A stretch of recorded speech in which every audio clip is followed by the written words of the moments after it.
Hey, y'all. How y'all doing? Live and alert on the north side of the dirt. It's your man, Deep Real. Friday, and it's Halloween. Friday and Halloween, you know we about to cut totally up. My man Theo B is in the building from I Ain't Saying, I'm Just Saying. What up, my brother? Oh, it's close to midnight. What's going on, big bro? What's going on? Here we go. Here, Miss Grand Madam say happy Halloween. Happy Halloween. I seen Grand Madam out there with her daughter. They was turned up straight, enjoying it and everything like that. I like that right there. I'd like to be a part of that right there. She looked like she might have been a little. Did you have your little sip, Grand Madam? You look like you had your little sip. Ain't nothing wrong with that though. We ain't saying, we just saying. Kamayo King in the building. What's going on, my brother? Ain't nothing to it. And Anansi is up in the building. Is that? And we got some Groovy up in here. Groovy Fee up in the building. Y'all crawling up in here. Tonight. I see y'all up in here tonight. Well, look here. We got a nice little show lined up for you. Diabolical up in the building. Did I see that? I didn't say diabolical. I didn't holler at diabolical. Oh, my brother, I'm so sorry, my brother. What's going on? What's up? Hey, there you is right there. What's going on, big? What's going on, man? What up? Hey, he said peace and wealth to my big brothers. I receive that. All up in my spirit, sir. Yes, absolutely. Yeah, we're gonna do that there. All right. How you do that there? How you do that there? Shoot. It's Halloween, right? Yes, yeah. It is. Yes, it is. So it would not be strange if much of the content that we discussed this evening is Halloween themed, right? So y'all saw the flyer, y'all saw the pub. It had pumpkins. Hey. That was a nice flyer you did, by the way. That was the bomb. That was the bomb diggity. That was fly right there. And I ain't even used no AI.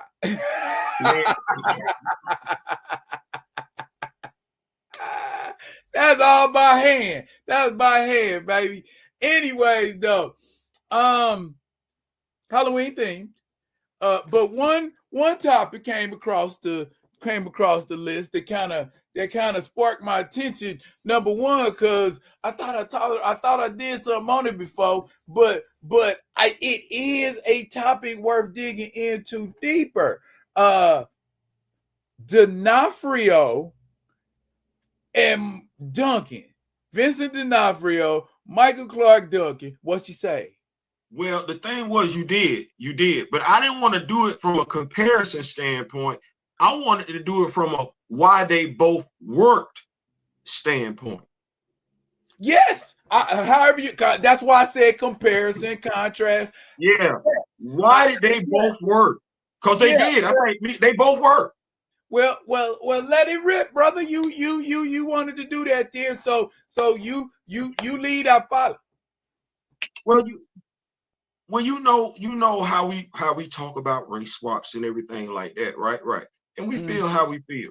But at the end of the day, you got to be fair. You feel what I'm saying? Like, you got to tell the truth and shame the devil. Like, you can feel how you want to feel. It's just a feeling. And I was like, feeling how I want to feel, right? I can't say Michael Clark Duncan didn't do that. I can't say he didn't knock the box out with Kingpin. That was Wilson Fisk. I can't say that. I'm going somewhere with this. It's a nice little twist to it, though. You're going to appreciate this. And then when I look at the Vincent D'Onofrio, right? Adventures in Babysitting. The first live action Thor. Some of y'all don't know. Second. He would be the second. live action Thor. I know some of y'all don't remember that. There was a Thor that went up against Lou Ferrigno's Incredible Hulk. That's okay. So we get Vincent D'Onofrio, right? He was the first. He was the first. Vincent was first.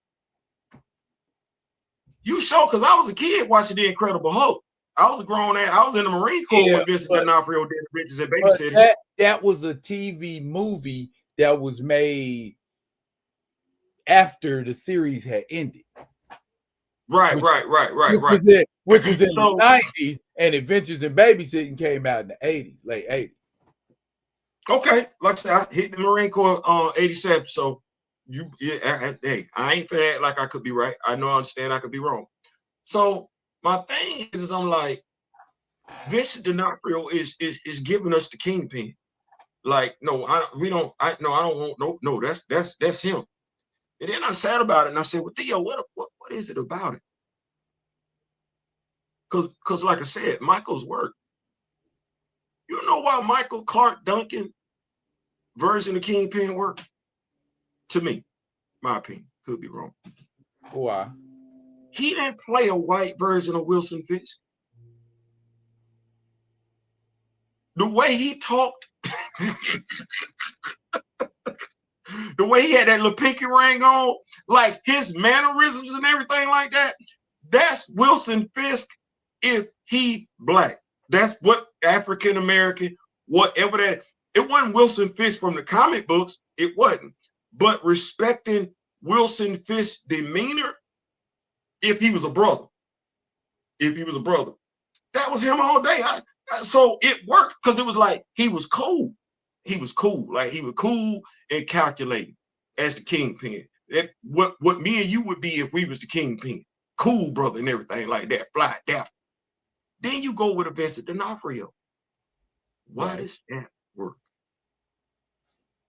Well, aside from the girth, which is what Michael Clark Duncan had going for him, the girth, the width, and everything like that, Vincent D'Onofrio nails the characteristics of Wilson Fisk in ways, if you're a comic book fan, you will appreciate that all day, every day. You will have, if when he stopped playing the character, somebody else comes along and wants to portray Wilson Fisk, you're gonna sit up there and be looking at them like this. All right, now, don't F this up. We didn't got one, if not two, nice portrayals of Wilson Fisk live. Don't F this up. The next actor, regardless of what ethnicity, nationality they are, they got some big shoes to fill. How do you feel about the assessment I just gave of both men's portrayal of the character? I don't really have anything to argue so much as to add. And what I would add, I think he worked because, to me, he was always the biggest person on the screen.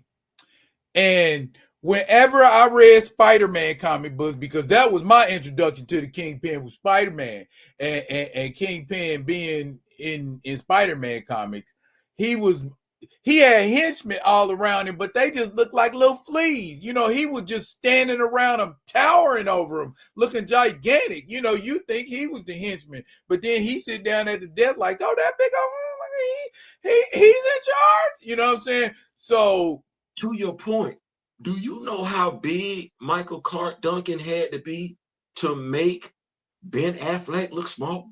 that ain't no small dude. Exactly. And that's my point. He was always the biggest person on the screen. And that's exactly, for me anyway, when I looked at him, I'm like, wow, he looks the part. You know what I'm saying? And again, he added that specific je ne sais quoi, like you pointed out, and it was like Kingpin, but that's our Kingpin now. You know what I'm saying? Well, whatever, I call that. That's our Kingpin now. So, like, my dog got the cane standing there like this right here, looking out the window. I'm like, yeah, that's a boss ass move right there. Like, Yeah, smoking on a stogie. You know what I'm saying? And I'm all right. He's straight gangster with it. I'm appreciating that. I appreciate lots of that. I appreciate. Let me ask you a question. You understand me? Well, which kingpin could you see hanging with Cottonmouth? The character portrayed by Mahershala Ali. Would it be Vincent D'Onofrio's version or Michael Clark Duncan's version?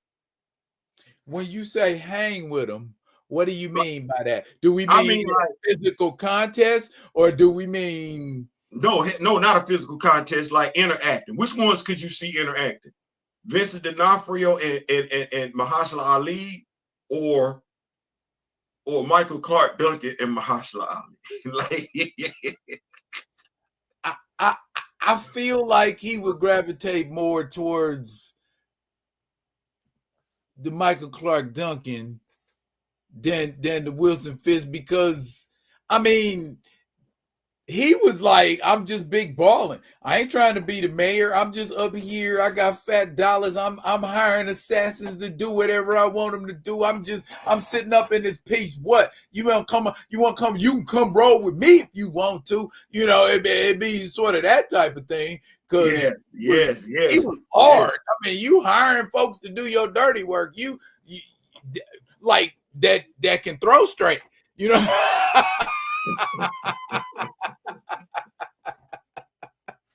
I just wanted to put that out there because I know we talk about it a lot and everything like that. I know people can, feel how they want to feel and everything like that. But, we always gonna, tell the truth and shame the devil. At the end of the day, we want our characters to come to light and everything like that. But we are gonna give credit where credit due. And Michael Clark Duncan did his thing as Kingpin. 100. Groovy Fee, I 100% agree. They killed Cottonmouth way too early in Luke Cage. He was blowing it out the water. Do you not know that the show got slammed by, it wasn't just fans, it was critics alike. The show, Luke Cage got, even though, what's her name? Oh man, I don't want to forget her name. The woman that plays Cottonmouth's sister, Alfred Woody. Alfred Woody does a tremendous job. Everybody unanimously, Cottonmouth, that character should never have been taken off screen. Never. As a matter of fact, some have even said that should have been the final boss. Of course.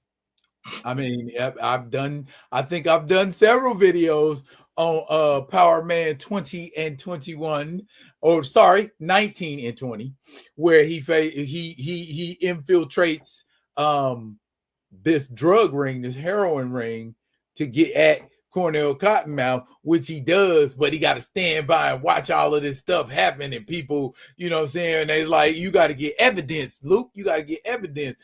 And long story short, come to the end, he busts up the operation, but Cornell Cottonmouth at the end is like, I'm gonna beat your ass with my bare hands before I let you take me in. And you know, because like at the beginning, Luke Cage is getting ready to do something to somebody, and he grabs Luke Cage's hand. They're like, hey, how is dude grabbing this Luke Cage, who be beating up 7 cats at the same time? He just held his hand down. Oh, it's about to be some business going on. And sure enough, it paid off in that next issue when they was fighting and Luke slammed him through a desk. And I was like, oh, they doing it. You know what I'm saying? So yeah, I would have loved to seen that fight. Yeah, they got to bring that back. They got to bring that back. What else we got, big bro? You came in here for a good time, not to be confused with a long time. What's the one of the other topics we got going on this evening? Because I know we got some good stuff. Well, yeah, but let me get the comment right here, because I think they was going, they trying to get paid. Say if the Thing became the Kingpin, he called himself the Thingpin. Give me my money.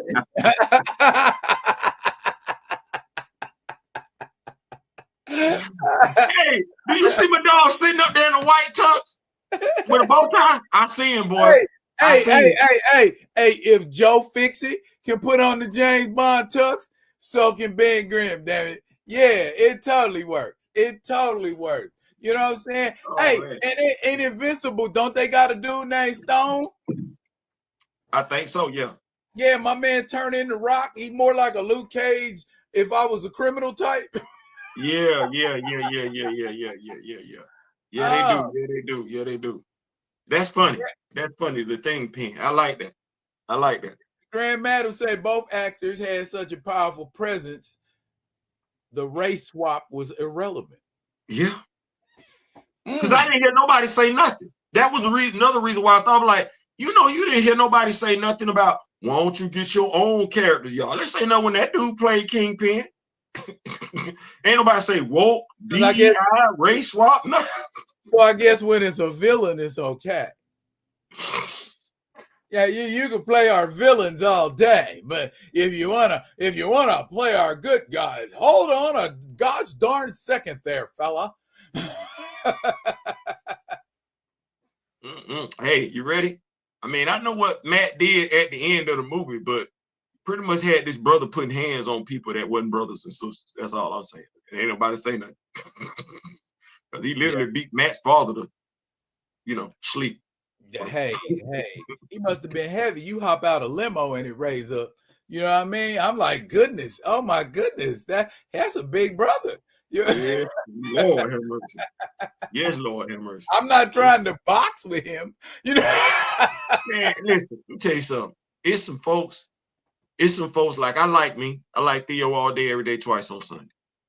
But if I didn't made Mike Tyson mad, and I don't know why I would, I'm keeping a car between me and Mike Tyson. Like, stop playing. Stop. Go now. Stop now. Go. Boy, I know exactly what you're talking about, boy. I did that a couple times myself.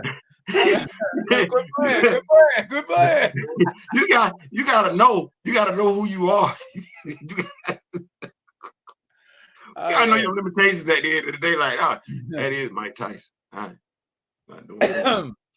Oh, what I was gonna say. Yeah, you just have reminded me. We talking about mics. Okay? And we gonna have fun with it because it's Halloween, damn it. Y'all, look here.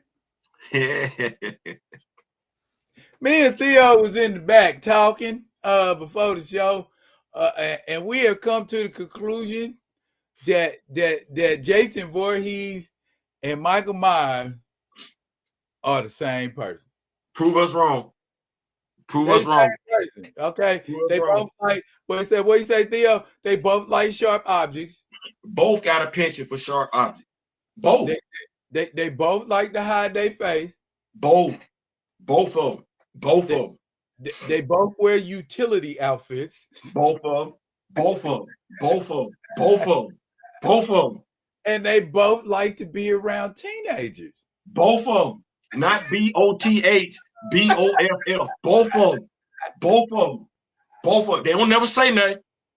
You ever seen Michael Myers' face? What Michael Myers' face look like? I mean, if you go with the Rob Zombie version, yeah, you done seen it. But in that original Halloween series, you never got to see his face. They don't say nothing. They walk slow as hell. They both walk slow as hell. But when you turn around, they right there. Both of them. Yeah, they both got that teleportability or something. Both of them. And I ain't gonna lie. When you look at certain folks, they the way they go about deleting folks, it's different than how any other person delete folks. They delete folks the same way. Bruh, let me tell you. I think the coldest, I mean, the code when I was that just made me go, ooh, was I think it was Friday the 13th, part 4. And they out there camping, and they always out there camping, right? Okay. And this child in a sleeping bag. And she see Jason kill her boyfriend over yonder. Caucasian people. She zipped herself up in the sleeping bag. What did she think Jason was gonna do? Oh dear, she's in this sleep. He drugged that child over to a tree. Played it over in Jason 10. And swung it like a Louisville slugger at that tree. I'm like, because she was wiggling when he had her in the air.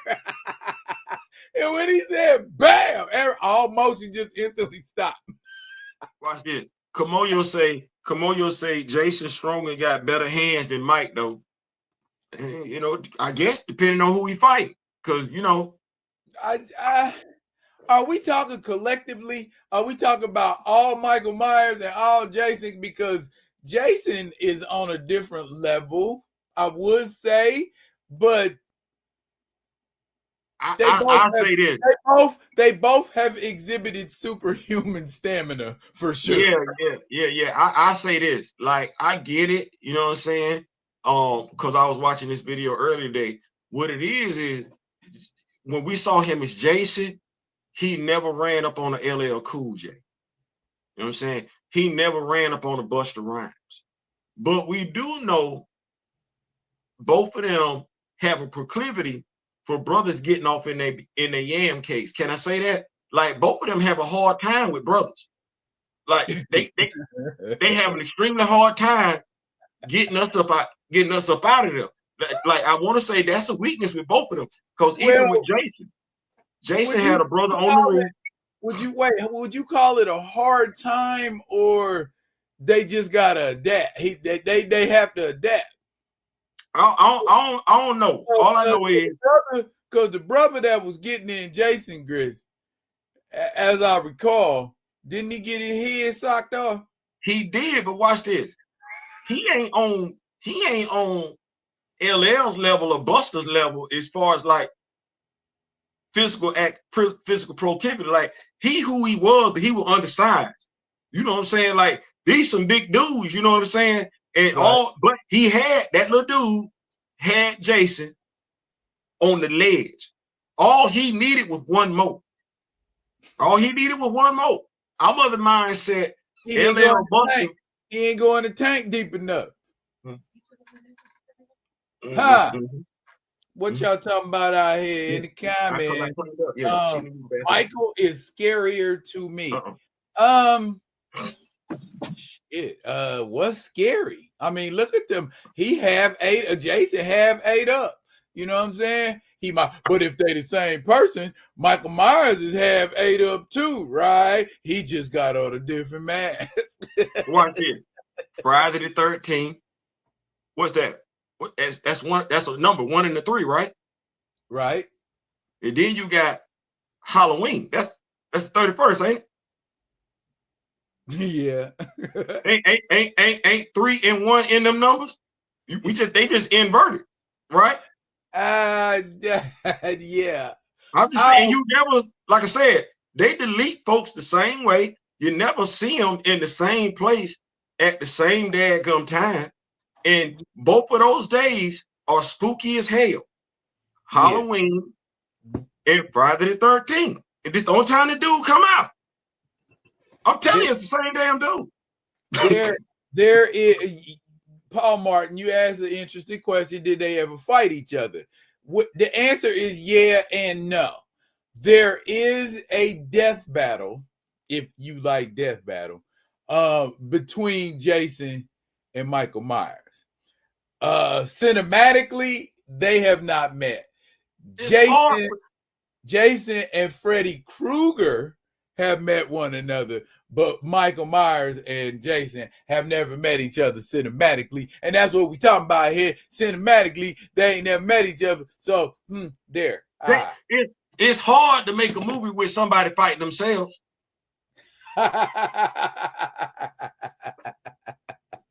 That's where I'm at with it. That's where I'm at with it. If you getting busy, getting it in, them two, I'm sorry, that dude right there, damn them two.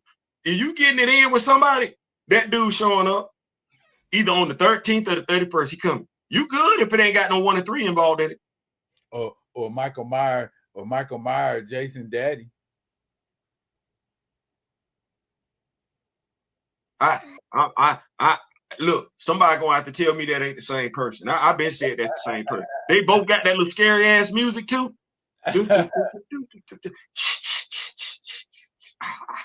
Man, damn all that. That's the same person.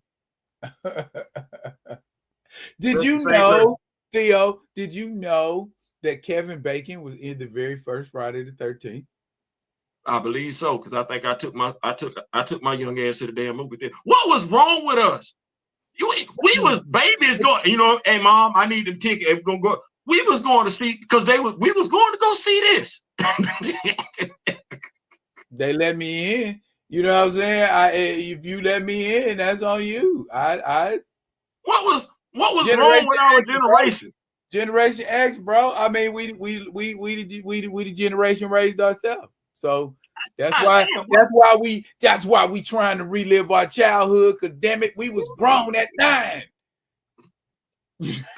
I was telling Alicia, I said, Darren now laughed at me the other day. She said, what? I said, when I told them I bought Amityville Horror at a book fair, they're like, wait, they let you buy that? They were selling that at the book fair as a kid? Yeah. I needed to get my reading in. Yeah, they ain't had no Goosebumps back then. They did have Bram Stoker. They had Bram Stoker Dracula in the library. Yeah. Like, honestly, that It book, because my first coming across it was the ABC miniseries and everything like that. And then I bought the book. And that was when I came across the turtle, Maturin the turtle and everything like that. And I'm like, he wasn't in the miniseries, giant ass turtle. So when I'm looking at people talking about it now, it's crazy to me for so many folks to be surprised. I'm like, see, this is why we read books. This is why we read books right here. This why. It's why. So you have what the writer intentionally meant for you to have, not what somebody else's interpretation later on down the road. Kamayo asked the question, so what monster had you shook coming up as a kid? Freddy. Really? See how quick I answer that? Really? Freddy? Yeah. Huh? Yeah, because I mean, like, you go to sleep, you know what I'm saying? Like, how old was we when Freddy came out? Shit, that was enough for me. You should have seen them dreams I was having. Like 16, 17? Shit, Freddy had me. You was scared? Freddy had me for it. You was scared? Freddy had me for a minute. Listen, I tell you, Shane Dell, Freddy had me for a minute. Hey, I'm gonna tell you something. You know what movie to this very day is scary as hell to me as a grown man, and I refuse to watch it ever again? What's that? Event Horizon. Okay. It's got Sam Neill and Lawrence Fishburne, and it's it's one of them movies. What you know? What make it so scary? What's that? Don't nobody get out. You know, you know what I'm saying? It's like I don't like them kind of movies. When it ends, when it just like evil won. I'm like, oh hell no.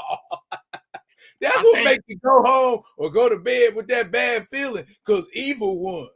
I think that's what it is with me, where it's like I had to think it through and everything like that. Like, if I can think it through, make it make sense, I'm good. Which kind of would lead us into our next topic. The shortest horror movies ever, if me and Daryl were in them. How certain horror movies would go. If I was in a horror movie, here's the thing. We're finna play a game. Hang on. Let me take this down. We finna play. Let's play. You don't play. Let's play. Now, mind you, this is participation. Those of y'all rocking with us this evening, feel free to participate. So, Daryl, you got to give me the name of you got to give me the name of a movie, right? No, I'm gonna give you the name of a movie. I'm gonna give you the name of a movie, right? Okay. And your job is to tell me how long would you be in this movie before the end credits start rolling. Like, you got to tell me how this movie finna play out, and we going straight to credits. We're going straight to credit. For instance, since we just talked about Freddy, Nightmare on Elm Street. We know how the movie opened up. We had the introduction to Elm Street. We're getting rumors. Okay, so I am a student at whatever the high school was they was going to, and the rumors about Tina dying in her sleep and all that kind of shit.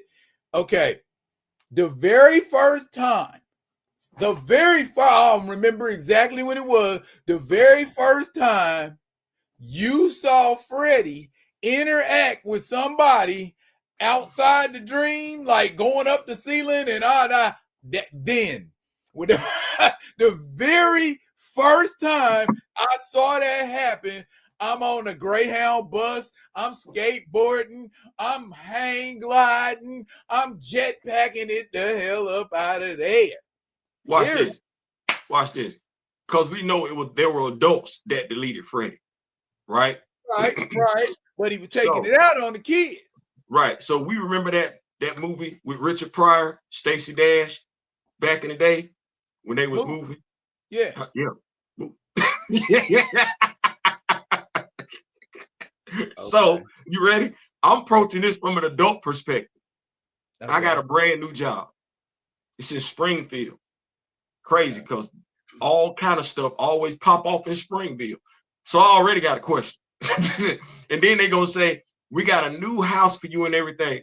Your address is 1316 Elm Street. No, the hell it's not.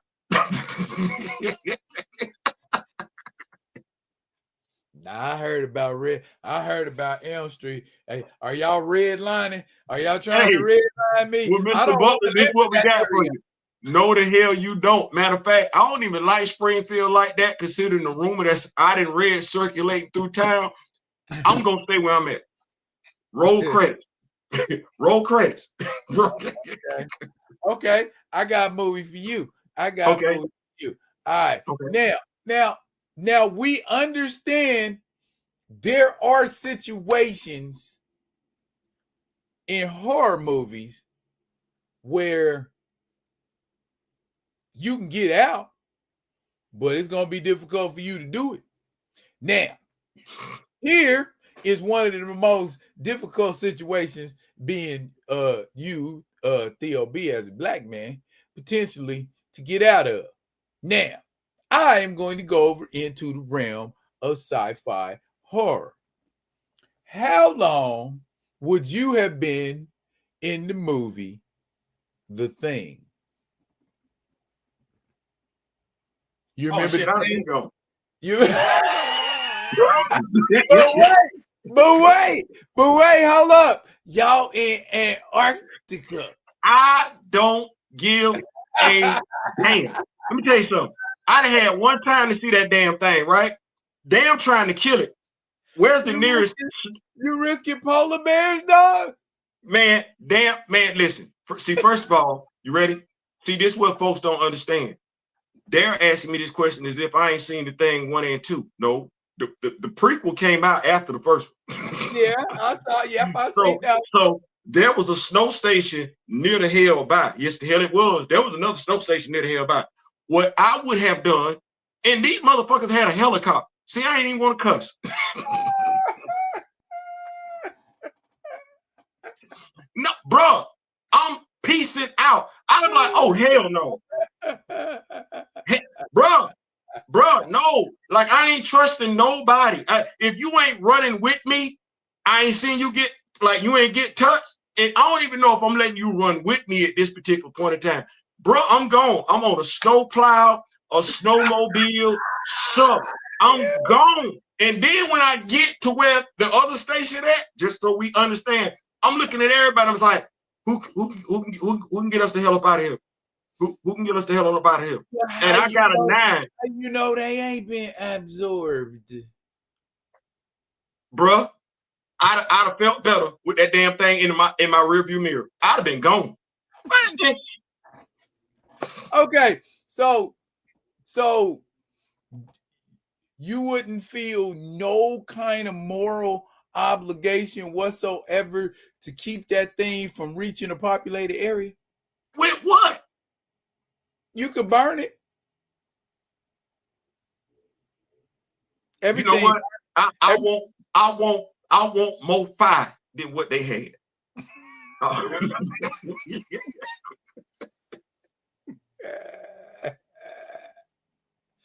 want to be able to do this. I mean, they did. Hit it with the flame glicky. But it got away, because it can break off into pieces, bro. I need all us to come. First of all, I don't know why the hell I said us. I would need the United States to come back. Everybody strapped up shorty with flamethrowers and just. Because I'm not going back. I'm not going back, bro. Yeah. Damn. When we see black folk running, we just take off running. We don't ask, we just take off. So what we finna do when we actually see it? What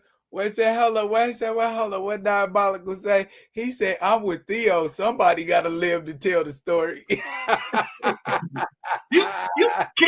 Listen, Kenny Rogers got a whole song out here, The Gambler. You got to know when to hold them. You got to know when to fold them. You got to know what you're capable of doing. You're not equipped to do with this right here. You got to go. He say, also, children shouldn't play with dead things. At all. We got J Figs in the building. What's going on, J Figs? J Figs pulled up in here. All right, so I got another one. I seen them talking about The Exorcist. This should be really easy right here for you, Big D. Pause. Wow. Anyway. This is not it is what it is. Them cats saying pause every 5 seconds. Bro, I'm like, dude, stop that, man. All right, so let me see. Let me get here one. This one is pretty easy, especially considering what we've talked about tonight. Okay. Friday the 13th. When they said they was going to Camp Crystal Lake, and everything said, and they stop at the gas station, and the dude tell them the story, and they go anyway. I'm like, I'm a hitchhike back. I don't know who was driving. Like, I say to myself, so I understand the first one. I get the first one. Mama did it. Cool. Right. I kind of understand the second time it happened. Son did it. I ain't understanding no more after that, because at this particular point in time, this is a trend. I see, because us, how we spend our summer vacation. Like, I ain't never want to go to none of that for no summer camp. No, I ain't never want to do that. But I can see me being with some people. It ain't but just one of us, because I don't see a car full of us. Because a car full of us back in the day, we would have been going to Atlanta for Freaknik, or we would have been going to Daytona Beach for Black Beach Week. Like, we're not going to Crystal Lake. Like, that ain't nowhere on our radar. That shit.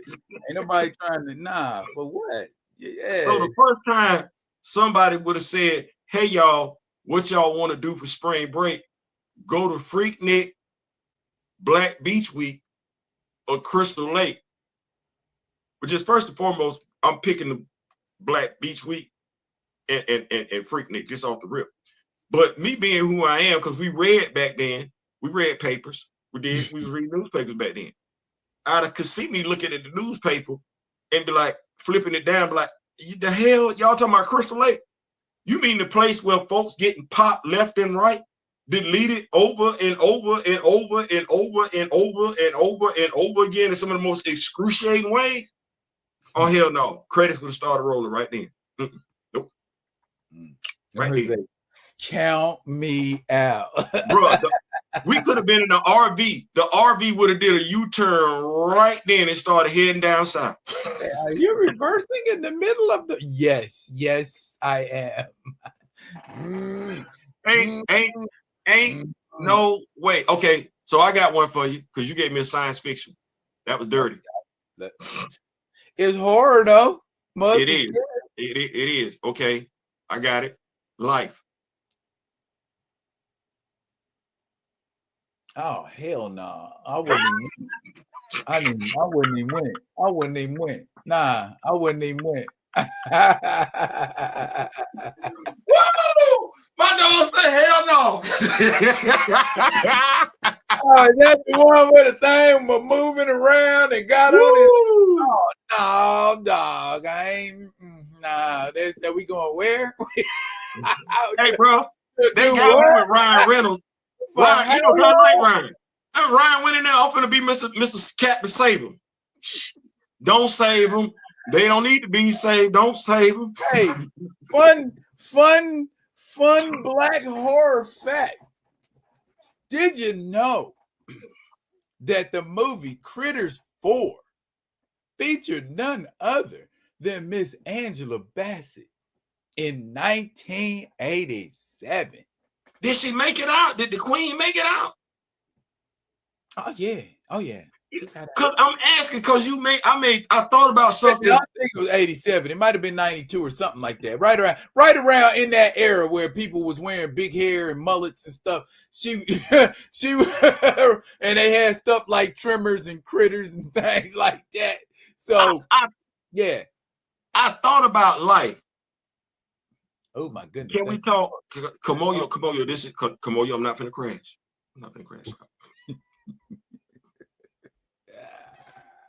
But did you notice it wasn't but one brother? It's always just one because we ain't trying to go out in space. But did you see how he was? There, he was paralyzed from the waist down and blind. Like my dog was wearing glasses. So I'm sitting up here saying to myself, and he got deleted. Like Buddy was munching on it. Buddy probably ain't even know he was in space. Watch it. Buddy was getting munched on like T'Challa was getting munched on. I'm like, what? Y'all be doing us dirty. Like, I want to know, did the brother read the script? Like, if I'd read the script, could you imagine? I'm reading the script, you know what I'm saying? And I'm looking at like, okay, so I'm in a wheelchair. All right. Okay. I wear glasses. Okay. And then I don't know, Calvin is just munching on my lower half. And then I eventually get deleted. Yeah, y'all gonna need to rewrite this. It's too many stereotypical things going on in this story right here involving me. And it ain't but one of me in this damn story. No, we gotta do something like this, right? We gotta do something like that. Now, I'm in my element here. Can I take this moment to tell you about a book that I think they should have long since made into a movie? Yeah, bro, do your thing, bro. This Friday night vibing. We go, man. Do what you do. There is a book, and I don't know if anybody here in the chat and with the Rock With Me Nation, if y'all have ever heard of a cat named Harlan Ellison. Harlan Ellison wrote this book called I Have No Mouth, But I Must Scream. Okay. Now you could already tell from a title like that what's getting ready to go down. I don't know, big bro. That sounds like a poem. That sounds like poetry night right there. I have no mouth, but I must scream. All right, now. When you start reading this book, you ain't gonna be thinking it's poetry. Okay. Basically, AI takes over the world. And AI leaves 5 people alive just to fuck with them. Take them, vivisect them, take them apart, heal them back up, break their bones, heal them back up again. You know what I'm saying? Just keep doing. Took one cat and devolved him back to like ape-man level, like Neanderthal. Devolved him back into a Neanderthal just to see if they could do the shit. And I mean, it was horrible. It sounded like terrible, terrible body horror. And I think it's something that people would enjoy. Also, while I'm thinking about it, there's a movie out right now. I think it's on Hulu, but if we I don't know, are we boycotting Hulu or something? It's called The Substance. And it got Demi Moore in it. And she taking this substance that she got to extract out of the spine of her clone. So every day she die and peel up out of her own body, but she got to keep taking that fluid. She got to keep taking that fluid and extracting that fluid. And she's sitting at home looking like an old witch in a forest in a like Bavarian fairy tale.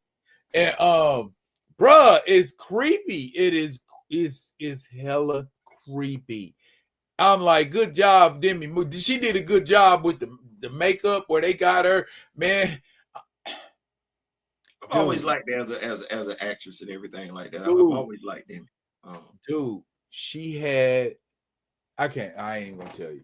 I mean, if you can watch it, man, watch it. But the physical horror is just like, oh my god. Watch, man. You know what I forgot to watch last night? What's that? The next episode of One Punch Man. Oh, you was reading the subs? No, yeah. I ain't mad. They ain't got it in dub yet. No, not yet. I'm good with it. A whole different story because I was tripping on that, because I do them reviews on Gotcha Man, right? Mm-hmm. I got like a box set. Don't laugh at me. I got a box set of DVDs of the original, all the 102 episodes of Gotcha Man, and it is the Battle of the Planets, and it's got the Gotcha Man stuff that never premiered over here in the United States. And it's like, ooh boy, they was a little bit, you know what I'm saying, before their time as far as what they would allow to be done in a comic. I mean, in a cartoon. And originally, Zoltar was a hermaphrodite. Yeah, I remember you saying that. And they never approached that when they Americanized it, because you know what they did? They took all the dialogue, the Japanese dialogue, ripped it out of there and replaced it with American dialogue. So what you hearing them say ain't what was being said originally in that cartoon. I feel you. Well, yeah, I'm definitely picking up the subtitle. Like it's all good to me. What we got next? Let me grab the couple comments, because Kamoyo, yes, you are correct, Kamoyo. It is the computer story. And Anasi said Harlan Ellison wrote a story for the original Star Trek. Yes, I remember. It was called City on the Edge of Forever. I remember that episode. I remember all the episodes. He said he look it now and then. Okay, now you want to ride on to next? Hey, you know what we got next? A gauntlet. Remember last night on the live when y'all was messing with me and y'all was like, "Hey, why don't you do a gauntlet on ninjas?" And I said, "Okay." And I put a ninja gauntlet together. So surprise. Are ninjas cool for Halloween? I don't know, but a lot of kids dress up like ninjas, and they got a lot of ninja outfits at Walmart.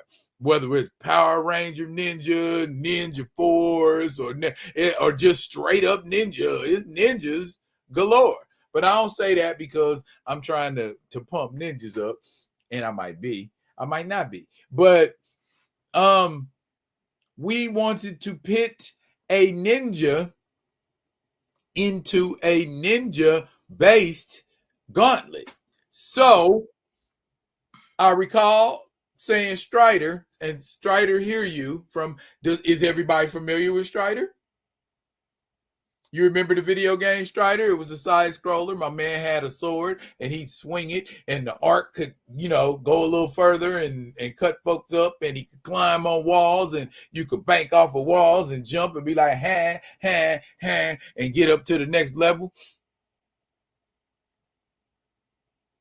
Okay. All right. I'm the only one. He actually had a TV show over in Japan. But boom, then what you got? And this is where I put him. And anybody who knows anything about Ninja Gaiden and Ryu Hayabusa knows he is in the place he should be. And if you don't think so, let's talk about it. But out of these ninja, this is what I came up with. Them the ninjas I could come up with. So Strider is starting off with Ninjak. Now, I don't know anybody if y'all are familiar with Ninjak, but there was a web movie called Ninjak Conquers the Valiant Universe. And it's free on YouTube. It's actually a pretty decent production. You should watch it. But Ninjak is basically a what if Robin Hood was a ninja? And he's trained basically in all the martial arts that matter if you're trying to kill somebody. Jiu-jitsu, karate, and of course his favorite, ninjutsu. Other than that, he is just an Olympic level athlete, and he might have some kind of gear or tech where he might have like laser katanas, or he might have some kind of exploding stuff or something like that. But in the end, he is basically a man who has skills, but he ain't superhuman. But I like Ninjak. Ninjak is cool, but if we look at who else is on the list, I'm thinking Strider is going to get through him with low difficulty.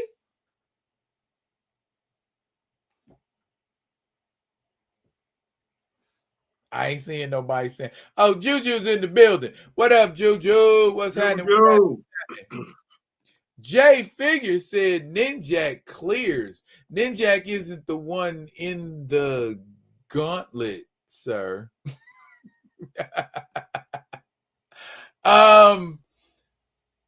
But we have a difference in opinion. Jay Figures, he said Ninjak will clear. Juju said Ninjak is dope. He is, but I don't think he's dope enough to beat everybody on this gauntlet. Strider is the one, again, in the gauntlet. So, me, myself, personally, I'm thinking Strider's taking it. I don't know what level of difficulty, but I don't think it's enough to tire him out to where he ain't going to be able to deal with the next one. So, we go. I'm with that. We go to Taki, my personal favorite, but not for the reasons everybody thinks. Notice I said reasons. Anywho, she is one of the first of several characters that she will be facing who boast supernatural abilities or supernatural weaponry. In her case, she has two blades that are carved from the Soul Edge or the Soul Calibur, depending on which game you're playing. At any rate, she still got the same explosive flame magic in her attacks. And then on that, she's super agile. I mean, just she from a standing leap is up in the air like 12 feet. So,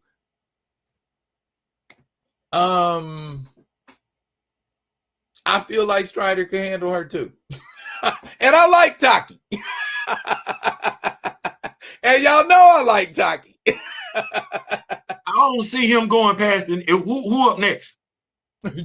So you ain't even got no argument. Who up next? Who up next? LJ Panther. See, right here. Did we saying? LJ Panther said, "Ain't no way he beats Taki." How it ain't no way he beats Taki? They both ninja. Where who getting the drop on who? Who up next? That's all I want to know. Who up next? Hey, now don't be selling my Taki short. I like her. Who up next? Well, let me get the comments. Damn. Taki is a fun fight, but he clears her too after he stops holding back. Oh my goodness. All right. Well, all right. Well, just for the sake of moving on, unless we gonna explain, you know what I'm saying? I understand the ramifications with Soul Calibur and Soul Edge or Soul Blade or whatever they calling it these days. But we talking about if we talking about how ninja fight. Is it gonna be a straight up fight? Think Tenchu stealth assassins. We ain't got to. We ain't got to. Who up next? We ain't got to do all that. Who up next? Because if it's who I think it is, yeah, that's it. It's stopping right there. This right here, that is Sub-Zero. It's stopping right there.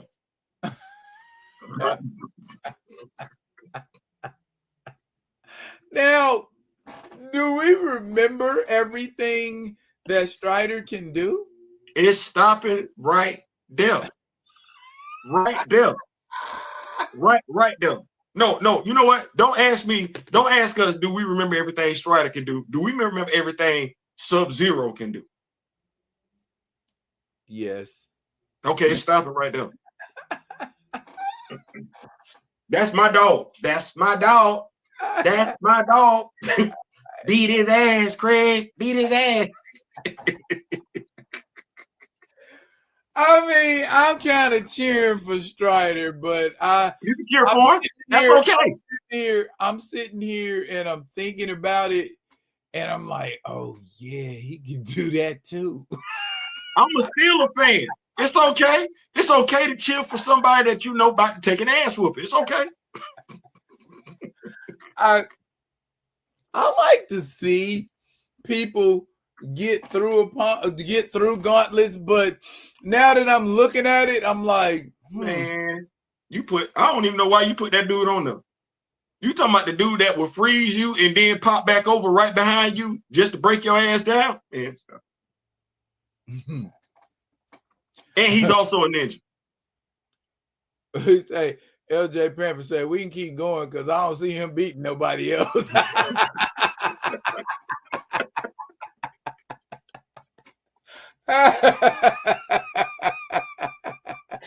Well, I was trying to be patient, big bro. I'm like, yeah, okay. Now, if we was being fair, should Ninjak have tried to run this gauntlet? Because if Strider stopped at Sub-Zero, Ninjak ain't getting past Taki. Man, get somewhere to sit down, bro. Man, no. So you might have beat the Value Universe, but Taki ain't in the Value Universe. That right there. Shout out to Not Tell Him just pulled up and everything. Appreciate you, Not Tell Him in the building. Not Tell Him what's up. Man, y'all hit the like button. Hit the like button. Hit the like button. Hit the like button. If you like it, yeah. If you like it, hit it. If you pause. Ooh. What do you say now? Everybody out there. If you like it, hit it. Say so. He said what? He said Sub-Zero is a problem, and if he did get past him, then Strider would be on fumes. Because understand, it is a gauntlet, and if you get past Sub-Zero, you're not getting past Sub-Zero without lumps, without serious lumps, without bruises and contusions, and then you gonna go up against Scorpion next? Oh, that's gonna be light work for Scorpion. You know what I'm saying? Hey, sit down. Besides, get over here.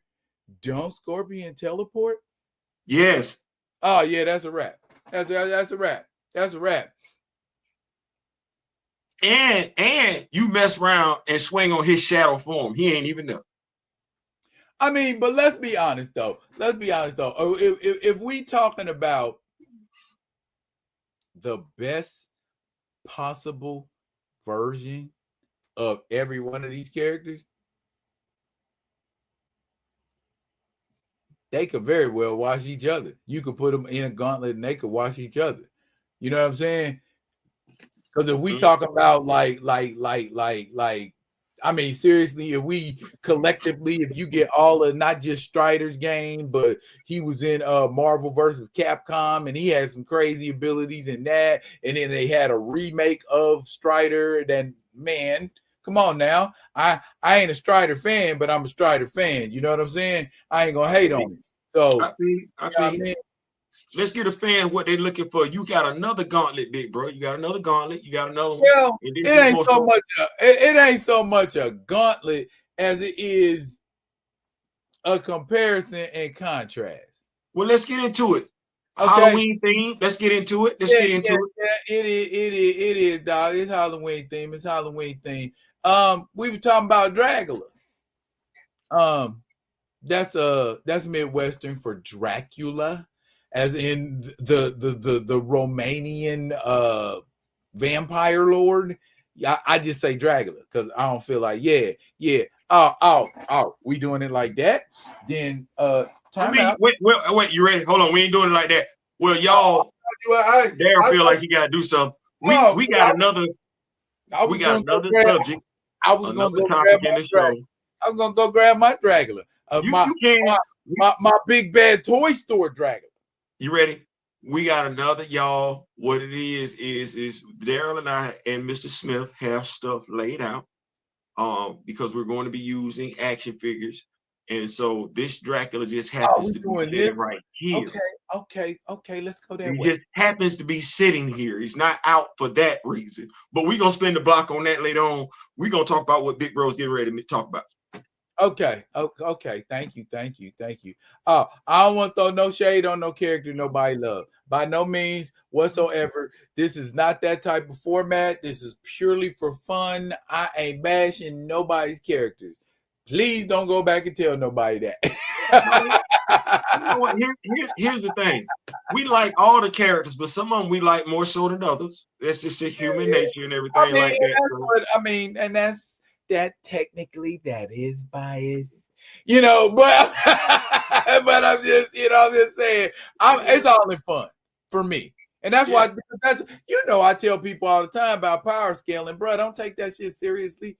You know what I'm saying? Because any given day, Spider-Man gonna be able to lift 90 quintillion tons. Then what the conversation gonna be? You know what I'm saying? So it's like, man, just don't even waste your energy with that shit. For real. You know what? I think the biggest wow moment for us is why we don't get caught up in power scaling as being it's who we are. You know what I'm saying? It's just a hobby now for me. Well, I think what it was is as kids, we sat up there and read Spider-Man putting paws on Fire Lord, and we said, ain't no way in hell. Y'all stop that. Stop. Hey, well, who was that? Bill Mantlo? You know what I'm saying? But you know what? He made up for it because he gave us Monica Rambeau. Yeah, he did. Yeah. We ain't got nothing. We ain't tripping. So we forgive you for that one. Yeah, we ain't tripping. We ain't tripping. LJ said that's just how it go. No hard feelings. We having fun. That's what I'm talking about, baby. We having fun. Now, everybody know who Dracula is, right? We all done. And most of us in here is Gen X, Gen Y. So we done seen a lot of different Dracula movies. And a lot of different Dracula movies that had a lot of different Dracula actors. So what I'm needing y'all to tell me is why or why not this actor is or isn't the best Dracula. We ready? Mm-hmm. Simple enough? All right, here we go.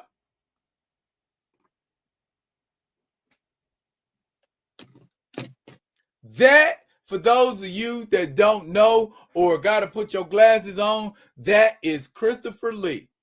Christopher Lee has the distinction of being the actor who has played Count Dracula more times than any other actor in history. Look it up. Google it. I ain't got to because I've been knowing for a while. Now, my personal favorite, because you know what was so cool about the Christopher Lee Dracula? He didn't do a whole lot of talking. I think there was a movie, I think like the very first Dracula movie he was in, I think he literally had 4 minutes of speaking in the entire movie. 4 minutes and some change of speaking dialogue. I ain't say he wasn't in the scene. I just said he only had 4 minutes of speaking dialogue. And that ain't counting when he growled at somebody. So I like that Dracula personally. That's just me. Plus, he ain't had no problem. He didn't have no problem choking a mug out.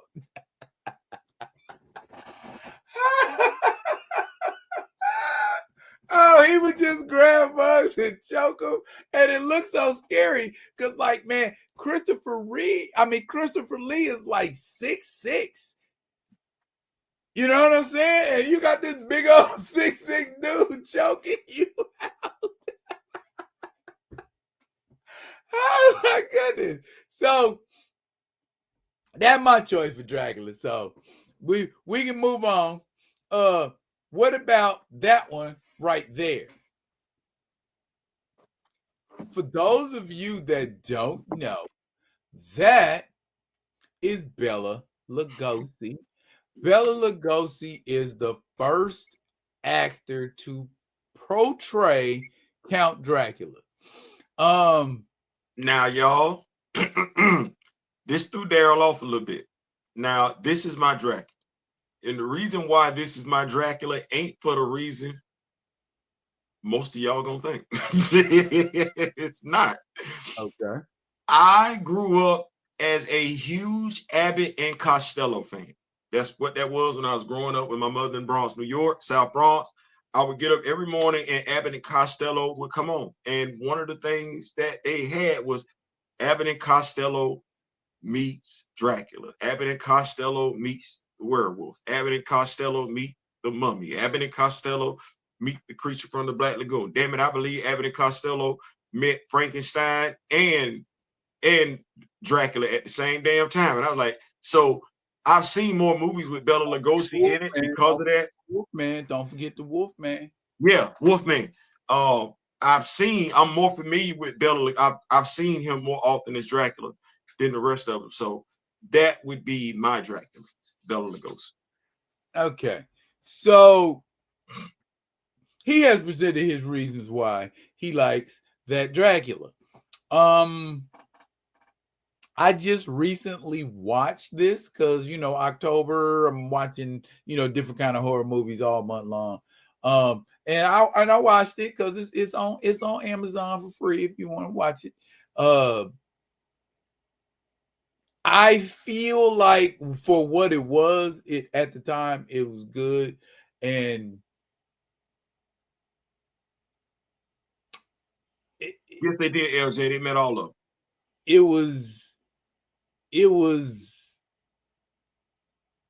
It's dated. Yeah, it is. It absolutely is. I mean, it absolutely is. You didn't even get to see him kill him. They killed him off screen. Yeah. You know what I'm saying? You hear the hammer and the stake, tink, tink, tink, and you hear him going, huh, huh, huh, and that's how he died. That was the I think there was a thing where he had passed away before they finished shooting, if I'm not mistaken. I know it was something. He passed away. Yeah. I think there was something. Dracula? I think I don't Oh, it listen. couldn't have been, because then he wouldn't have been in the Abbott and Costello movie. No, what I'm saying is there's something where You might I be could be thinking. wrong. You might be thinking of the movie Plan 9 from Outer Space, where Bela Lugosi basically just did Dracula, but they had Dracula as an alien. That was it. Yeah, That was it. that was That was terrible. That was terrible. Okay, the only other Dracula that I could think of that anybody would give a hoot about would be that one. Yeah. Hey, you ready? Bloodstorm 1? Bloodstorm 1? Bloodstorm 1? Yes. Yes. Yes, absolutely. Now this Dracula here, he showed more of his rough side, like and for instance, in that he old Dracula, I ain't had no blood in a while, so I look like this. I got my hair up in the Buffon hairdo. I'm walking around with these little robes and whatnot on, and then you cut yourself, and I'm like, on the razor blade. Oh, I got to taste his blood tonight. And the more you get on the blood, and he get younger looking, and had the top hat and the glasses, and he could walk around in the daytime. Kamoyo says, "What about Count Orlok?"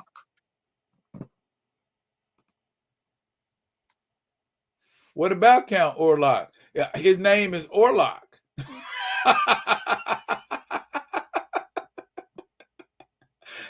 Let me see your hand. Let me see your hand, big dog. Let me see your hand. Let me see your hand. Let me see your hand. Let me see your hand. I'm sorry. Yes, Paul, Gary Oldman, of course. And I wanted to give a couple of others that you could either go yay or boo to, but they did play Dracula. Now, this is the one I was telling you about, Theo. No, I probably tried my damnedest to forget that one. I probably tried my damnedest. This is Frank Langella. Yeah, I probably tried real hard. You know what fun piece of trivia that I can tell you about Frank Langella? He played in all the damn mobster movies. He has played in a lot of mobster movies, but you know what else is even more interesting than that? What's that? He used to date Whoopi Goldberg. Says he got good taste.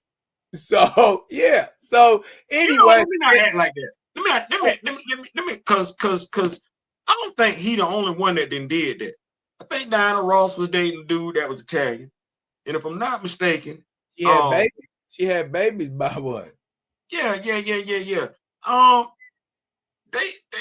ain't what my dude that was in Goodfellas? What's his name? Ray Liotta? No, not him. Paul Sorvino? No, not him. Robert De Niro? Ain't he Italian? Yeah. He keep him a sister. I don't even think he know how to date. He don't. It's right there. Okay. I think he on his second wife, and his second wife is a sister, just like his first wife. Nah, right. My dog done had a few. Right. Bobby get around. But anyway, he was more of a sexy flexy Dracula. You know what I mean? And I think why he was forgettable is because he tried too hard to channel. Wait for it. Bela Lugosi. Number one. Ain't but one. And he wasn't able to. I mean, the sexy flexy part was like, yeah, that's good for the girls, but you kind of falling short with the rest of us because we wanted to see something different. Okay, so for me, the movie itself was good as far as horror movies go, but him as Dracula, you could have put anybody in that role. Yeah. And it would have been the same movie. No shade on Frank Langella, but anybody could have did that movie the way it was put together or whatever. Anywho, I think Rod Sterling gave us a better adaptation of Dracula than that dude. who? Was it Rod Sterling?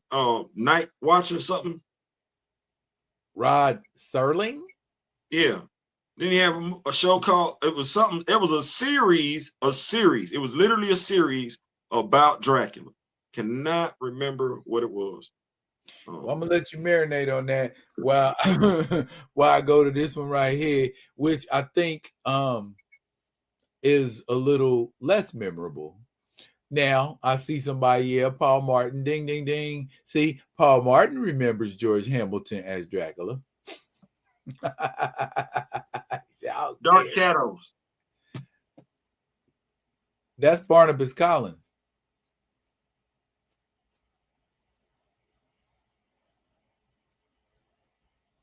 You right. Yeah, I know. Anyway. You ready? He ain't had nothing on that one. So I'm gonna go back to it. You're right. That was Barnabas Collins. His portrayal of Dracula ain't have nothing on Barnabas Collins. No, yeah, okay. Yeah, I will agree with that. I will agree with that. George Hamilton played Dracula. He did. In more of a he ha ha humorous kind of way, because at the end, Dracula lived happily ever after. Well, how was George Hamilton gonna play him? Like, it's George Hamilton. There been a lot of guys. Okay. I got a question. It's a visual question in rebuttal to your question. You said how he played Dracula. How that guy played Dracula? Now that dude, there's two different things. Now I'm gonna tell you now that both of them are handsome men. Both of them are handsome men. It's just that he's known for playing intense roles. Like he is. Like we wanted this dude to play Namor. Like that was our cast for Namor. I like that armor though. It's nice. Now he did his thing. He did his thing. Because I bought the DVD. I ain't been act like that. I bought the DVD. Like he did it. I have nothing bad to say about his portrayal, but his good looks. George Hamilton was Mr. Sexy back then. All the ladies loved him. Then he got this mole that some folks was like, that's his beauty mark and everything like that. Dude kept a perennial tan. So I know it took a lot for them to lighten his ass up for this damn role. Meanwhile, the other dude, which, hold on. I just want to say this, and I could be wrong. And I'm only bringing this up for a reason. It's the testament when folks say you can't do certain stuff, woke, DEI. Tell me if I'm wrong, but is he not gay? Last I heard, yeah. I want us to think about that for a second. And I know it's not a reflection on the Rock With Me Nation, but this man right here has played some of the most, how folks like what we got, the stereotypical fastos. That was stereotypical. This brother has played some of the most intense physical roles, point blank, period. You've seen him on the Fast and Furious. All right. You feel what I'm saying? Like, he got something. He got something. So I like to point stuff out like that because I know certain folks like to say certain stuff or believe certain stuff. This dude right here, I'm not gonna say he's the exception to the rule. No, he's just who he is. He's just who he is, a phenomenal actor. So yeah, I just want to point that out. But yeah, I like him as Dracula. That's a better Dracula to me, by the way. And it was kind of like for a lot of people, it was like a love him or hate him type thing, because they kind of lean more into Dracula being an anti-hero than 100% evil, you know. So there's always that end. And then when they supposed to give us a sequel to that, because they gave us something along the lines of what could have been a post-credit scene, right? Bruh, don't even get me started. Okay, all right, my bad. I don't want to open up no own wounds. I don't want to open up no. Well, no. The thing about it is, we always talk about what we gonna get or what's coming, and a lot of times it be based on something somebody said that don't work at a studio. So I ain't finna tell nobody nothing. I remember that series. If you talking about the Dracula series, Kamoyo on Netflix? Oh my goodness. Oh. What happens if you if you get turned into a vampire and you burn up? It was creepy, and they made it out like Dracula was like all powerful and couldn't nobody kill him. And I was just like, ooh, okay, well, see, that's that no-win scenario. I like Captain Kirk. I don't like the no-win scenario. Oh, Nightella said my family. He said my family was pro-black. The only Draculas I knew growing up was Blackula and Eddie Murphy Vampire in Brooklyn. Said Santa Claus too. Same with Santa Claus. He was black for us. You know what? Kamoyo might have been right. Stop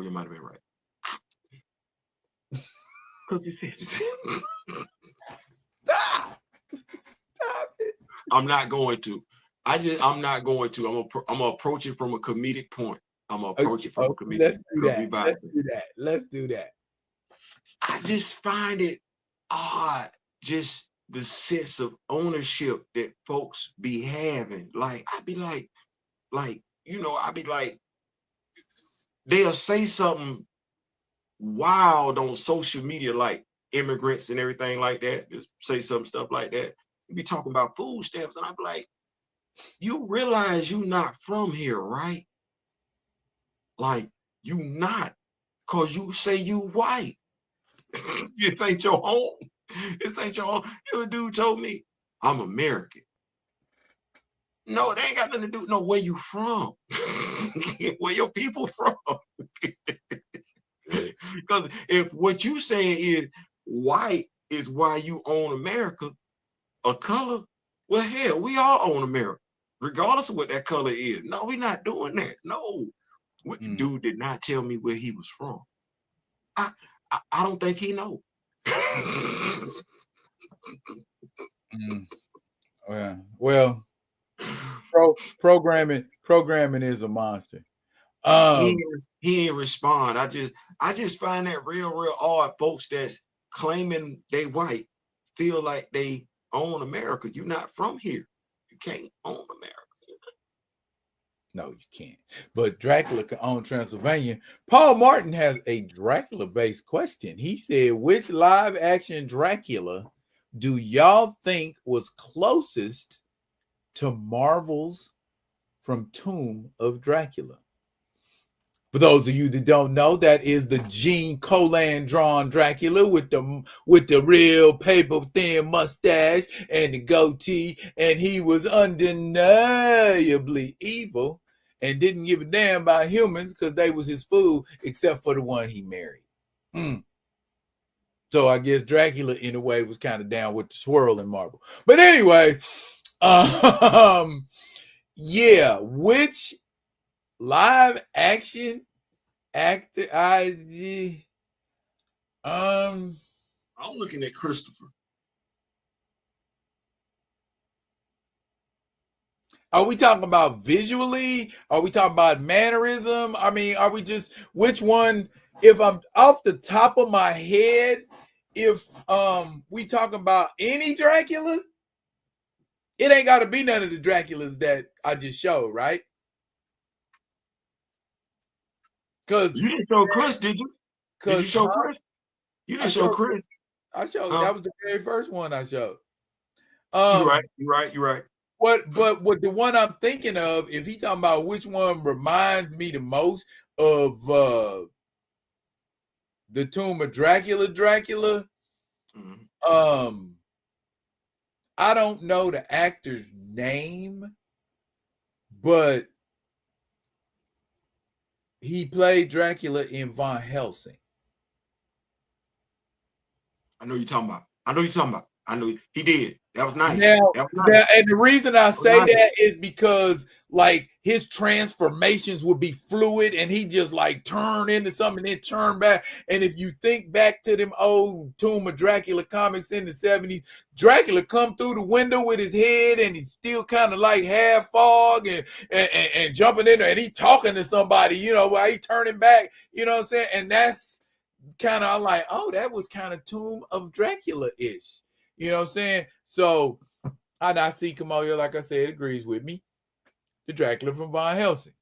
And that actor's name is Richard Roxburgh.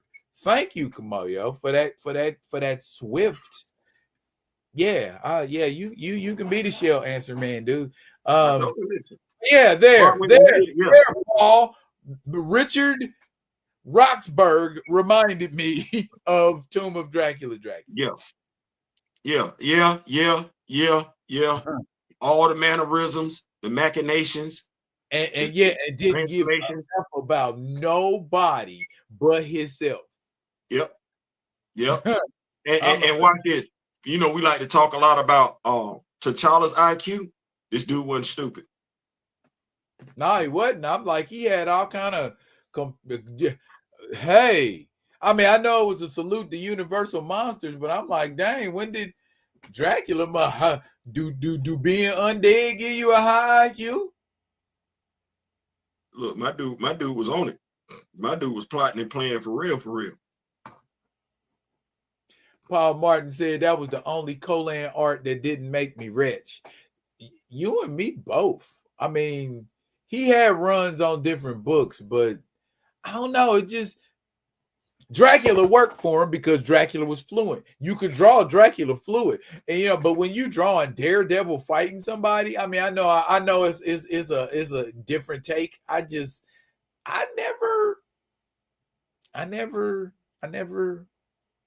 don't feel him. I got another topic, big bro, to end the show. A surprise topic. I got a surprise topic. I think you're gonna enjoy. I think the Rock with the Nation will enjoy. This ain't no surprise. It better not be no surprise. We ain't gonna do the 3 Earths. Yes, we are gonna do the 3 Earths. Yes, we are. Okay, this ain't the last thing. No, this ain't the last. But if you gotta do it now, it's up to you.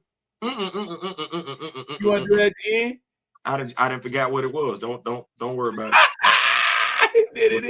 It is gonna be a surprise.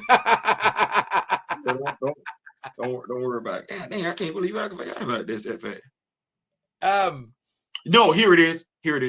Kamayo said, if you are a mortal, you have to be smart. Dumb vampires always confuse me. No, what I'm saying is they get this instant IQ right away. I mean, I would think living over a number of centuries would make you have, I'm right there with you, dog.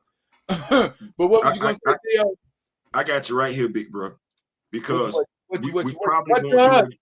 we probably won't do a joint live on it, or we can. It's up to the Rock With Me Nation. How do you feel about T'Challa? Shout out to Gray. Being back on the throne as the king of Wakanda. How do you feel about it? How do you feel about the way it was executed? Oh. Look, bonus question. You only get it right here with the Rock With Me Nation. We sneaking it in there. Okay. First of all, I only have 2 words for you, sir. What's that? The first one is Jonathan, and the second one is Hickman. Tell me when you have ever read anything by Jonathan Hickman that had the Black Panther in it and he didn't put no shine on it. I'll wait. Just one. Give me one. Anyone. Jonathan Hickman loves some T'Challa, and it shows in his writing. He cares about T'Challa is his baby, because even in the Ultimate Universe, stop it. I'm telling you. My dog slid it in there real nice. Like, I'm gonna do. Hey, before I get up out of here, like that's how he did it, because that was the last issue. Hey, before I get up out of here. I'm him.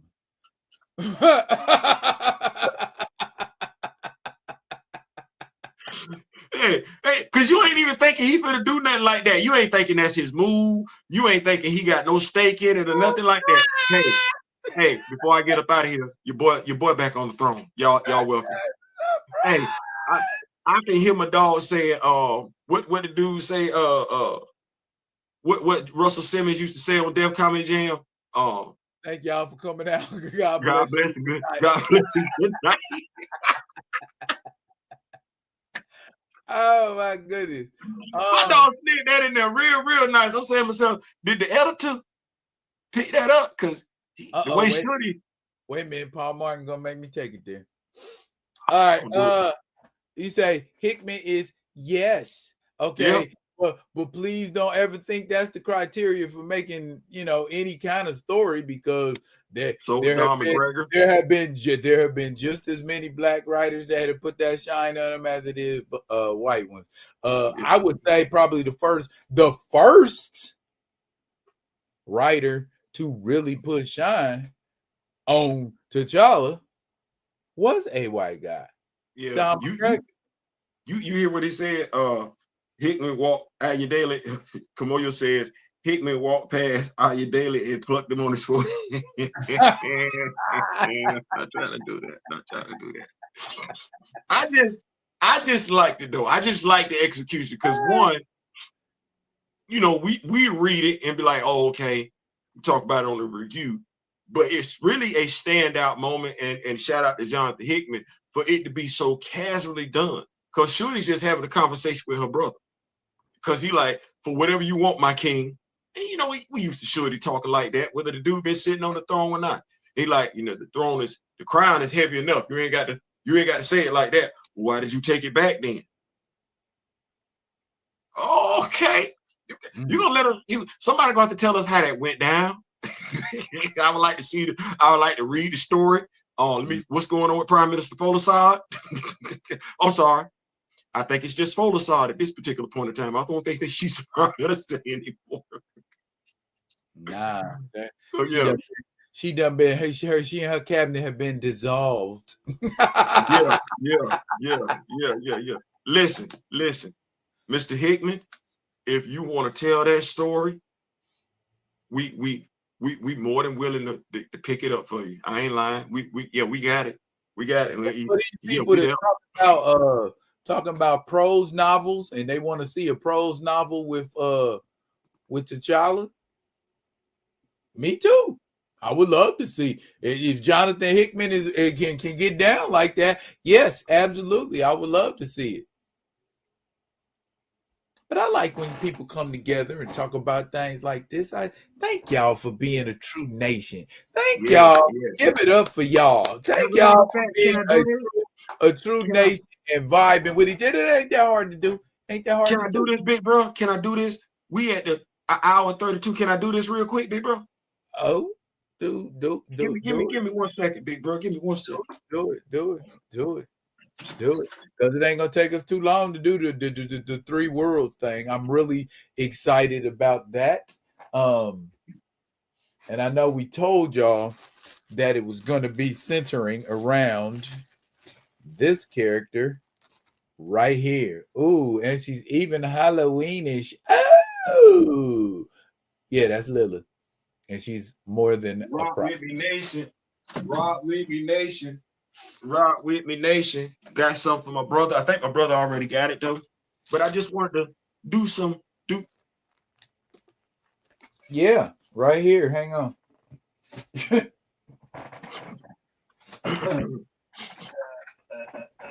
Yeah. Friday Night Vibes with Be Real and Theo B. Yeah. What we got? Yeah. A little bonus something. We ain't even have it in the description. You trying to write a theme song, brother? Hey, I ain't saying, I'm just saying. So with the Rock with Me Nation. You were saying, yeah. We got the memorandum from the papers of Shangemeyer. Uh-oh. Now, my brother got the book, so I'm gonna be quiet and let my brother, I'm gonna read along, But it's paper pen time, paper pen time, paper pen time. My brother's gonna read to y'all the memorandum from the papers of Schengermeyer, is told by Schengermeyer himself, philosopher of the Hakima Shule. Oh, I'm reading this? Yeah, go on, big bro. Take a bow. Go on, take a bow, big bro. Go ahead. Go ahead. Okay, I will do my best. I will do my best. Who is T'Challa? Give me that accent. Give me that accent. Oh, give me you that mean accent. who? Oh, I got. Oh, I must do it with an accent. Yeah, give me that. Give me that. Give me that. Give me that. Apologies. Who is T'Challa? Some of you know me as Changamaya, dissident philosopher at the Hakima Shule, Wakanda's finest academy. Some of you call me the heretic of Benin Azaria, but before all of that, I was the handpicked tutor of King T'Chaka's royal court. In light of Agent Everett Ross's official report to the U.S. State Department, tensions have risen worldwide regarding Wakanda in general and our beloved King T'Challa in particular.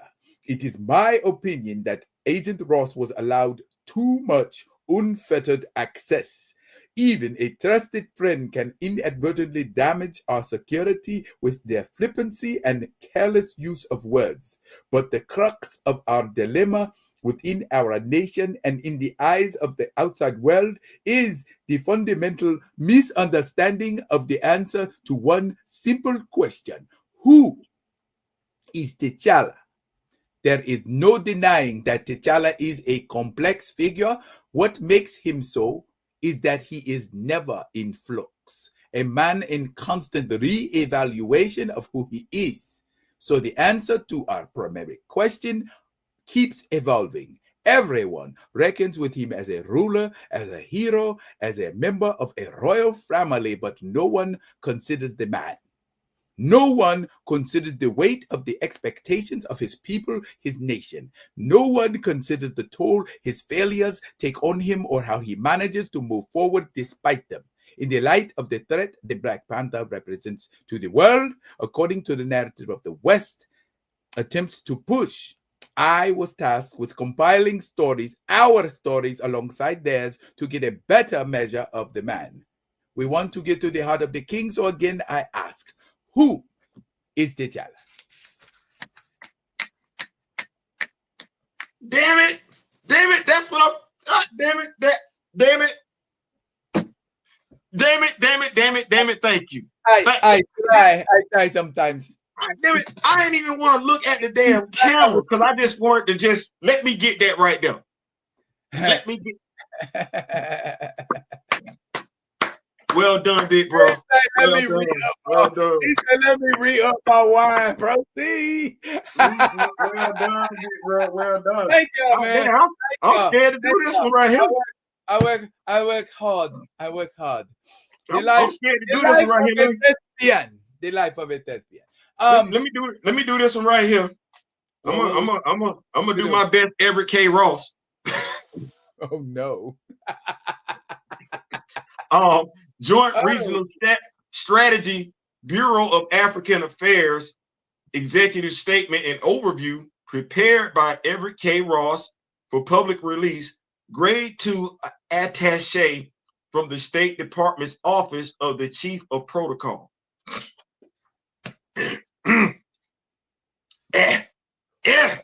Oh boy.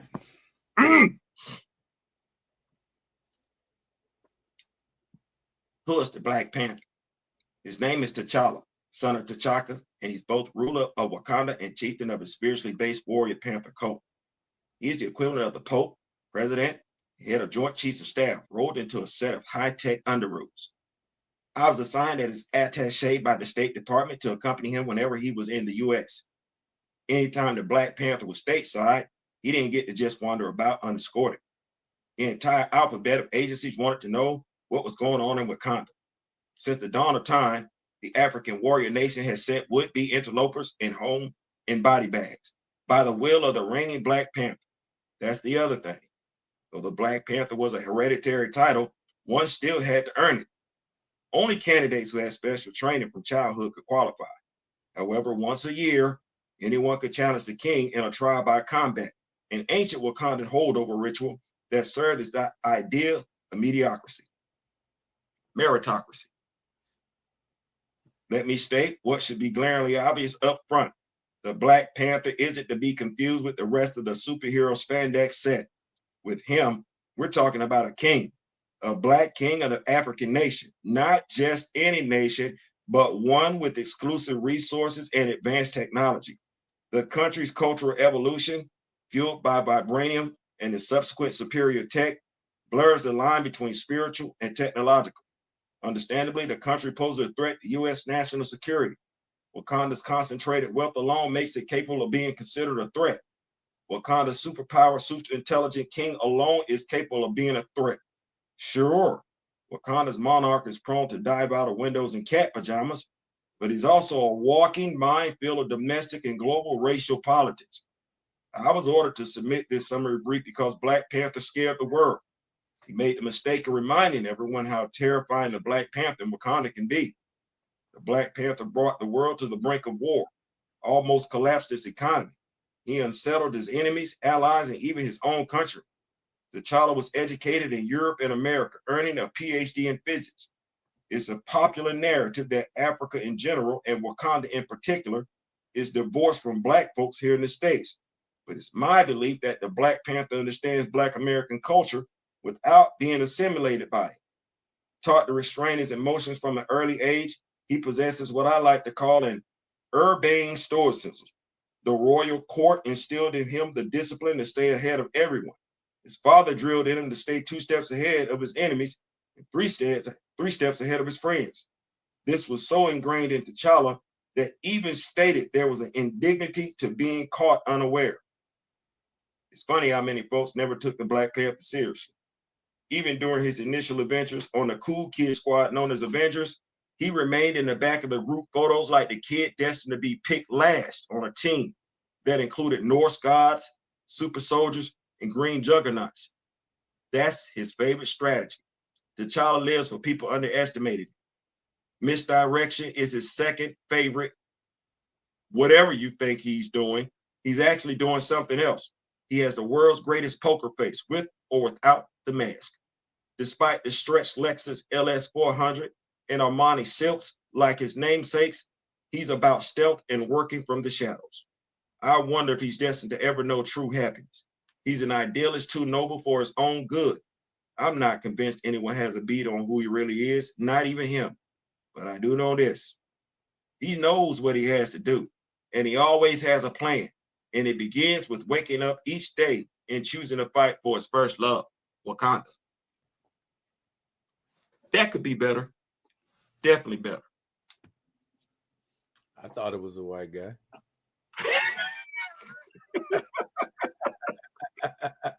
At the end of the day, that's what I was going for. Well, mission accomplished, sir.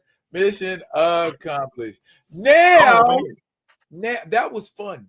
We should do that. Yeah. If y'all would like for us to do more of that, Daryl, it gives me the opportunity to practice my accents in. Yeah. Well, bro, we gotta do some more of this. You knock that out the park. Listen, damn it, I wasn't ready, but damn it, I like it. I do improv. I'm always ready. You do, but we don't. Always ready to go. What I would say to you is this: the fact that we know, as long as we've been knowing that you do improv, we do not get skits on your channel. But educate. Okay, I guess I could do it. Yeah, you're right. No excuse. Oh man, it's in the freaking name. Yeah. Hey. I ain't saying. I'm just saying. Okay, touche. You know, iron sharpens iron, my brother. Iron sharpens iron, and I received that. So, okay. We are at the point where this is actually the topic I have been waiting for tonight because I'm excited about it. I'm gonna be working. Well, actually, last night, low key, I ain't gonna tell nobody. I was working. I'm getting ready to tell everybody. But if I was working into the wee hours of the morning, and I didn't get no sleep. You think I asked my wife because she's like, "What time you come to bed?" I like 2. You know what I'm saying? Because I was putting stuff in place and shooting stuff and man, hey man, I went Martin Scorsese with some of this stuff, bro. I got angles and yeah. I'll put it like this.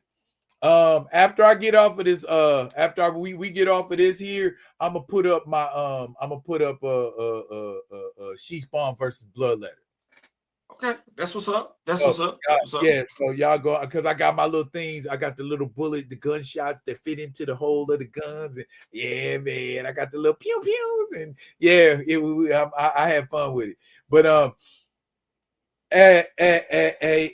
tale of 3 Earths. A Tale of 3 Earths. Let me see what we got going on. I want to keep up with these notes. I'm gonna have to say this bit right here. Hey man, we might have something right there, boy. You know what I'm saying? Yep. You know what I'm saying? Understand me? Let's get it.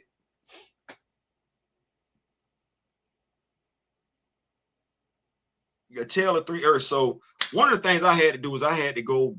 So I've been putting the pictures out there, and those will be the pictures that I work around. You know what I'm saying? I had to go back and write out a storyboard, a script, if you will. How I know how I want it to flow. I know what's in the middle. I know how it's ending. Got a little bit of a plot twist. You know what I'm saying? And everything like that. And how to bring that apart. So bring it together. So what we are working on, and y'all have requested it. So Daryl, myself, and Mr. Smith are working on a story that combines the 3 of us using our action figures to tell one combined story. That is the tale from 3 Earths. We got the 1985. I like that, 1985. We got the 1976, Mr. Ray Smith. The 1976. Okay. I changed mine. The 421. Damn it, I ain't gonna be out there by myself.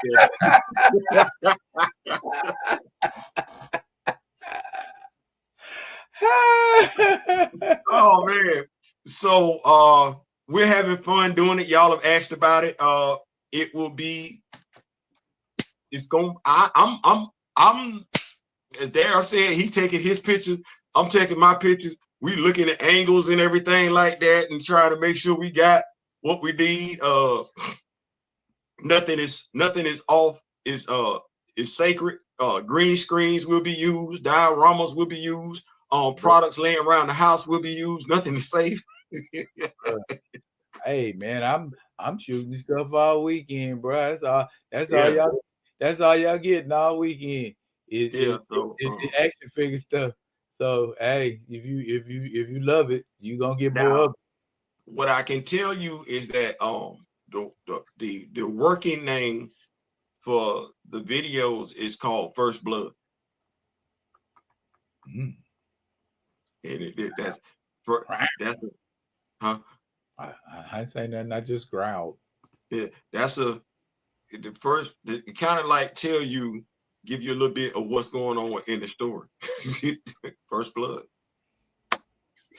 So, I hope y'all stick around. I hope y'all got y'all notifications on. I hope everybody subscribed to both channels, on the family channels. Make sure your notifications is on. Yeah, and give Grand Madam some of that love too, man. Pop by there and see her every now and then. Say hi. You know what I'm saying? Flash by Night Marble. Show my brother some love. King Cam Ujamba. Flash by Night Marble. Okay. Yeah. I invite him every time. I don't know why. Yeah. Well, sometimes be busy. And King Cam's Ujamba podcast, where we can get some of that knowledge and everything like that. Get that knowledge like supposed to. Okay. But yeah, I'm like, yo, bro, this was fun. The holiday theme. The story that we're giving y'all is holiday themed as well. So, if you want to call it that, yes. Brother Dad. Oh, the Council of 9. I saw the video, big dog. Okay. Okay. I like that. Okay. I like that. You I like you, that. So let me sit back. Let me sit back. I was rolling. I was rolling. You like the dark niggas. You like Yeah. yeah, I you was know, feeling that. yeah, I said, okay. yeah. Yeah. Y'all gonna see some more of him. You know what I'm saying? He more of a behind the scenes type, but you know, he's behind the scenes because if he put his hands on you, you're gonna know you had hands put on you. Man, listen, y'all tell y'all people that we got brothers out here that's using action figures. And let me say this, because I believe in it's a dude that I'm following on YouTube. He reviews action figures, specifically G.I. Joe's, Valorverse. His name is 3 Stacks to the Max. Go support the brother. I didn't know he was 45. Crazy. His voice don't sound like he's 45. And if what you see on his face, he don't look like he's 45, but then we know what we say. Go show the brother some love. Like me and Daryl are trying to do some stuff, and he's trying to do some stuff too. And here's why I say go show the brother some love. The brother lost his job. Now, you would think that because he's got a following on YouTube that he don't have to do all that, but he's not elevated to the level that other folks are.